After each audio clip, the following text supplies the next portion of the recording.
संतोष फापाळे आज या ठिकाणी संगमनेर तालुका आणि अकोले तालुक्याचे शिवेवर असलेली मोगाडवाडी गाव, बेलापूर गाव, त्याच्यानंतर संगमनेर तालुक्यातील असलेले भोजरी, सांगळेवाडी, पेंबरेचीवाडी, वनकुटे या गावांना राज्यमार्गापासून जोडणारा ह्या रस्त्याची अवस्था अतिशय दयनीय आणि बिकट आहे।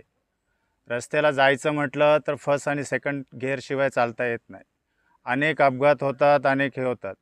मागील 10 ते 15 वर्षापासून अनेक वेळा इथल्या ग्रामस्थांनी मागणी केली, निवेदनाद्वारे मागणी केली, तरी कुठल्याही शासकीय अधिकाऱ्यांनी किंवा राजकीय अधिकाऱ्यांनी याची दखल घेतली नाही। ही अतिशय दुर्दैवाची गोष्ट आहे। तरी इथले जे काही पंचायत समिती सदस्य असतील, झेडपी सदस्य असतील, आमदार असतील, खासदार असतील, यांनी या उपोषणाची, या साखळी उपोषणाची नोंद घेऊन हा मार्ग कसा चांगला होईल, ग्रामस्थांच्या दृष्टीने कसा सुखसोयीचा होईल याची